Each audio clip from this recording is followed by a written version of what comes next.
ಹೀಗೆ ಮಾತ್ರ ಸೀಮಿತವಾಗಿದ್ದಂತಹ ನಮ್ಮ ಕೇಜ್ರಿವಾಲ್ರು ಇವತ್ತು ಸಾವಕಾಶವಾಗಿ ಇಂಡಿಯಾದ ಮೂಲಕ ಇಡೀ ಇಂಡಿಯಾವನ್ನು ಪ್ರವೇಶ ಮಾಡ್ತಾ ಇದ್ದಾರೆ. ಪ್ರತಿಯೊಂದು ರಾಜ್ಯದಲ್ಲೂ ಜನ ಕೇಳ್ತಾ ಇದ್ದಾರೆ ಯಾರಪ್ಪ ಕೇಜ್ರಿವಾಲ್ ಅಂತ.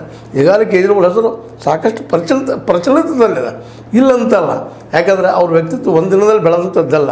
ಕಳೆದ 10-15 ವರ್ಷಗಳಿಂದ ಕರಪ್ಷನ್ ಅಗೇನ್ಸ್ಟ್ ಇಂಡಿಯಾ ಅನ್ನುವಂಥ ದೊಡ್ಡ ಸಂಘಟನೆ ಮಾಡಿಕೊಂಡು ಕರಪ್ಷನ್ ಹೋರಾಟ ಮಾಡಿ ದೆಹಲಿಯನ್ನು ಹಿಡ್ಕೊಂಡಂಥವ್ರು. ಅದು ಕಾಂಗ್ರೆಸ್ಸನ್ನು ಸೋಲಿಸಿ ಕಾಂಗ್ರೆಸ್ ಶೀಲಾಧ್ಯಕ್ಷತೆ ಅವರು ಎದುರ ಸಾಕಷ್ಟು ಆರೋಪ ಮಾಡಿದರು. ಆರೋಪ ಮಾಡೋದು ಪ್ರೂವ್ ಮಾಡಲಿಕ್ಕೆ ಪ್ರಯತ್ನ ಮಾಡಿದರು. ಅದ ನಂತರ ಏನೂ ವ್ಯತ್ಯಾಸ ಆಯಿತು ಇಲ್ಲ. ಬಟ್ ಅಧಿಕಾರ ಮಾತ್ರ ಹೇಳಿದ್ದು ಸುಳ್ಳಲ್ಲ. ಇವತ್ತು ಅಂಥ ಒಬ್ಬ ಶೀಲಾಧ್ಯಕ್ಷತರ ಮಗ ಸಂದೀಪ್ ದೀಕ್ಷಿತ್ ಇವ್ರನ್ನ ಅಟ್ಯಾಕ್ ಮಾಡಿ ಇವ್ರನ್ನ ಬಂಧನದಲ್ಲಿಟ್ಟ ತಕ್ಷಣ ಅವ್ರು ಹೊರಗೆ ಬಂದ ಮೊದಲು ಹೋಗಿ ಮಾತಾಡಿಸಿದ್ದು ಈ ಒಂದು ಕೇಜ್ರಿವಾಲ್ ಕುಟುಂಬವನ್ನು. ಅಂದರೆ ಇದರ ಅರ್ಥ ಪ್ರಜಾಪ್ರಭುತ್ವ ದೊಡ್ಡದು ಯಾವುದಿಲ್ಲ. ವಿರೋಧಗಳು ಇರ್ಬೋದಿಲ್ಲ ಅಂತಲ್ಲ, ಕಾಂಗ್ರೆಸ್ಸಲ್ಲೂ ಸಾಕಷ್ಟು ವಿರೋಧಗಳಿದ್ದಾರೆ. ಆದರೆ ಇವತ್ತು ಎಲ್ಲರೂ ಒಂದಾಗ್ತಾ ಇದ್ದಾರೆ. ಇದೇ ಒಂದು ದೊಡ್ಡ ಸಾಕ್ಷಿ ಇವತ್ತು. ಯಾಕೆಂದರೆ ಈ ಒಂದು ಸಂಘಟನೆ ಹೊಡಿಬೇಕು, ಇವರು ಒಂದಾಗಬಾರ್ದು. ಇವರು ಒಂದಾಗ ನಮಗೆ ಆತಂಕ ಅಂತ ತಿಳ್ಕೊಂಡು ಮೋದಿಯವರು ಒಂದೊಂದಾಗಿ ಹೊಡಿತಾ ಹೋದರು. ಆದರೆ ಇದಕ್ಕೆ ವಿರೋಧವಾಗಿ ಒಂದು ಮೊದಲನೇದಾಗಿ ನಿಮಗೆ ಗೊತ್ತಿದ್ದಂಗೆ ಒಂದದ್ದು ರೈತ ಚಳವಳಿ, ರೈತ ಮೂಮೆಂಟ, ಈ ಕೇಜ್ರಿವಾಲ್ರು ಇವರಿಬ್ಬರು ಇವತ್ತು ಕುಡ್ಕೊಂಡಿದ್ದರಿಂದಾಗ ಇವತ್ತು ಮತ್ತೆ ಈ ಒಂದು ಇಂಡಿಯಾ ಘಟಬಂಧನ ಬಲಿಷ್ಠ ಆಗ್ತಾ ನಡೀತಾ ಇದೆ. ನಾಳೆ ಬರುತ್ತಿಲ್ಲ 31ನೇ ತಾರೀಕಿಗೆ ಇದು ತನ್ನ ಶಕ್ತಿಯನ್ನು ತೋರಿಸೋದು ಎಲ್ಲರೂ ಈ ಕುತೂಹಲದಿಂದ ಇಡೀ ವಿಶ್ವನದ್ರಿಗೆ ನೋಡ್ತಾ ಇದೆ ಅಂದರೂ ತಪ್ಪಲ್ಲ. ಯಾಕಂದರೆ ಭಾರತದಲ್ಲಿ ಪ್ರಜಾಪ್ರಭುತ್ವ ಕೊಲೆ ಆಗ್ತದೆ, ಅದು ಸಂವಿಧಾನ ಬದಲಾಗಲಿಕ್ಕೆ ಅಂತೇಳಿ ಅನೇಕ ಪ್ರಚಾರವೋ ಅಪಪ್ರಚಾರವೋ ಇವತ್ತು BJPಗೆ ಅನ್ಬೋದು ಇದೆಲ್ಲ ಅಪಪ್ರಚಾರನೇ ಅಂತೇಳಿ. ಆದರೆ ವಿರೋಧ ಪಕ್ಷಗಳು ಪ್ರಚಾರ ಮಾಡ್ತಾ ಇದ್ದಾವೆ. ಜಗತ್ತು ಸಹಿತ ಕಿವಿಗೊಟ್ಟ ಕಣ್ಗೊಟ್ಟ ಇಲ್ಲಿ ನೋಡ್ತಾ ಇದ್ದಾವೆ. ಹೌದಪ್ಪ ಏನು ನಡೆದಲ್ಲ ಇಲ್ಲ ಅಂತೇಳಿ. ಅದಕ್ಕಾಗಿ ನೀವು ಅಮೆರಿಕ ಆಗಿರ್ಬೋದು, ಯುರೋಪ್ ಆಗಿರ್ಬೋದು, ಕೆನಡಾ ಆಗಿರ್ಬೋದು, ಜರ್ಮನಿ ಆಗಿರ್ಬೋದು, ಇವರೆಲ್ಲರೂ ಇವತ್ತು ಈ ಒಂದು ಸರ್ಕಾರಕ್ಕೆ ಅದು ಮಾಡಬೇಡ, ಲಘು ನ್ಯಾಯಬದ್ಧವಾಗಿ ಎನ್ಕ್ವೈರಿ ಮಾಡಿಸಿ ಮುಗಿಸ್ರಿ ಅನ್ನುವಂಥ ಮಾತನ್ನು ಮಾತಾಡ್ತಾ ಇದ್ದಾರೆ. ಅವ್ರು ತಪ್ಪಿಲ್ಲ ಅಂತ ಹೇಳ್ತಾ ಇಲ್ಲ. ಆದರೆ ಅವ್ರು ಹಿಡಿದಿಟ್ಟಂಥ ಪದ್ಧತಿ ಸರಿ ಇಲ್ಲ. ಅವ್ರು ಜಾಮೀನು ಸಿಗಬೇಕಾಗಿತ್ತು. ಅಂಥ ಒಂದು ಜಾಮೀನು 2 ಕಾರಣಕ್ಕಾಗಿ ಜಾಮೀನು ತಪ್ಪಿಸ್ಬೋದು ನಾವು. ಒಂದನೇದಾಗಿ ದೇಶ ಬಿಟ್ಟು ಓಡಿ ಹೋಗುವಂಥದ್ದು. ಮತ್ತು ಕೇಜ್ರಿವಾಲ್ ದೇಶ ಬಿಟ್ಟು ಓಡಿ ಹೋಗೋರಿಲ್ಲಿದ್ದಾರೆ. ಅವರು ಯಾವ ಕಾರಣಕ್ಕೆ ಓಡಿ ಹೋಗೋರಿದ್ದಾರೆ.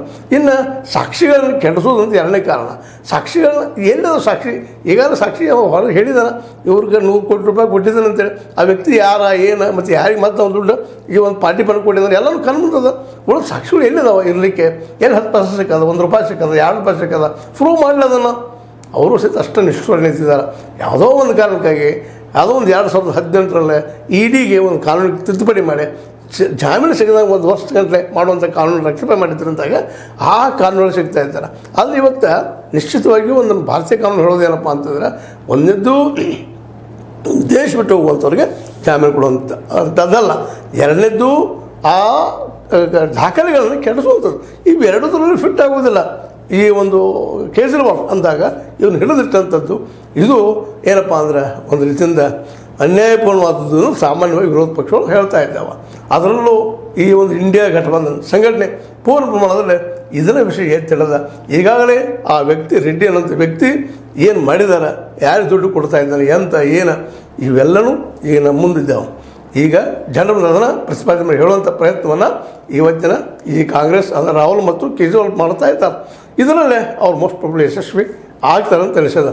ಯಾಕಪ್ಪ ಅಂತಂದ್ರೆ ಈಗಾಗಲೇ ನಾಳೆ 30ನೇ ತಾರೀಕು ಹೇಳ್ತೀನಿ, ಈಗ ರ್ಯಾಲಿ ಮಾಡ್ತಾ ಇದ್ದಾರೆ. ಈಗಾಗಲೇ 2 ರ್ಯಾಲಿ ಯಶಸ್ವಿಯಾಗಿದ್ದಾವೆ. ಇದೊಂದು ರ್ಯಾಲಿ ಯಶಸ್ವಿ ಆಯ್ತಪ್ಪ ಅಂದ್ರೆ ಮತ್ತಷ್ಟು ಇನ್ನೂ ಗಟ್ಟಿ ಆಗ್ತದೆ. ಮೊದಲನೇ ಒಂದು ಹಂತದ ಎಲೆಕ್ಷನ್ ಸಮಯದಲ್ಲೇ ಇದು ನಮ್ಮ ಮೋದಿಯವರಿಗೆ ಒಂದು ಸಂಕಷ್ಟದ ಒಂದು ಪ್ರಸಂಗವನ್ನು ನಿರ್ಮಾಣ ಮಾಡ್ಬೋದು ಅಂತ. ಯಾಕಪ್ಪ ಅಂತಂದ್ರೆ ಸಹಜವಾಗಿ ನಾವು ತಿಳ್ಕೊಂಡಿರ್ತೀವಿ ಏನೂ ಆಗೋದಿಲ್ಲ ಅಂತ ತಿಳ್ಕೊಂಡಿರ್ತೀವಿ. ಮೊದಲಿಗೆ ನಾವೇನು ತಿಳ್ಕೊಂಡಿದ್ದೀವಿ, ಇಂಡಿಯಾ ಘಟಬಂಧನ ಆಯಿತು ಅಂತ ತಿಳ್ಕೊಂಡಿದ್ದೀವಿ. ಎಲ್ಲರೂ ಇಲ್ಲ ನಾವು ಕೂಡಿ ಮಾಡೋಣ ಅಂತೆ. ಪಾಟ್ನಾದಲ್ಲೇ ಅಲ್ಲೇ ಬೆಂಗಳೂರು ಇವರು ಎಲ್ಲ ಮಾತಾಡಿದಾಗ ಸಂಘಟನೆ ಆಯಿತು ಅಂತ. ನಂತರದಲ್ಲಿ ಮೋದಿಯವರು ತಮ್ಮದೇ ಹತ್ತ ಪ್ಲ್ಯಾನ್ ಮಾಡಿ ನಿತೀಶ್ ಅವ್ರು ಯಾವ ಹಾರಿಸ್ಕೊಂಡು ಹೋಗಿಬಿಟ್ರು. ಇಡೀ ಇಂಡಿಯಾ ಘಟಬಂಧನ ಒಡೆದ್ರು. ಅದರಲ್ಲೂ ಮಮತಾ ಬ್ಯಾನರ್ಜಿ ಅವರು ಆದಷ್ಟು ನಾವು 42 ನಾನೂ ಇಲ್ಲವರು ಅಂತ ಹೇಳಿದರು. ಆಗ ನಿರಾಶೆ ಆಗಿಬಿಡ್ತು ವಿರೋಧಿಗಳಿಗೆ. ಇದೆಲ್ಲ ಏನಪ್ಪ ಅಂತಂದ್ರೆ ಹೋಲಾರದ ಕೆಲಸ ಅಂತೇಳಿ. ಆದರೂ ಇಂಥ ಸಂದರ್ಭದಲ್ಲಿ ರಾಹುಲ್ ಗಾಂಧಿ ಅವರಿದ್ದಂಥವ್ರು ತಮ್ಮ ನ್ಯಾಯ ಯಾತ್ರೆ ಬಿಡಲಿಲ್ಲ, ಕಂಟಿನ್ಯೂಸ್ ಆಗಿ ಇಟ್ಕೊಂಡು ಜನರು ಜಾಗೃತಿ ಮಾಡ್ತಾ ಬಂದಷ್ಟಲ್ಲ ಇಡೀ ಜನರಲ್ಲಿ ಸಾಧ್ಯಷ್ಟು ಮಟ್ಟಿಗೆ ತಮ್ಮ ಜಾಗೃತಿ ಮೂಡಿಸುವಂಥ ಪ್ರಯತ್ನ ಮಾಡಿದರು. ಇವರು ವಿರೋಧಿಗಳು ಅನ್ಬೋದು, BJPಗೆ ಅನ್ಬೋದು ಏನಿಲ್ಲ ಅಂತ ಏನಾಗಿಲ್ಲ, ಪ್ರಚಾರ ಆಗಿಲ್ಲ ಅಂತೇಳಿ. ಅದರ ಜನಮಟ್ಟಿಗೆ ಜನರ ಮನಸ್ಸಿಗೆ ಹೋಗಿ ಮುಟ್ಟುವಂಥದ್ದು ಇವತ್ತಿನ ಹಿಂದುಳಿದವರಾಗಿರ್ಬೋದು, ಜೊತೆಗೆ ಬುಡಕಟ್ಟಿನ ಜನ ಆಗಿರ್ಬೋದು,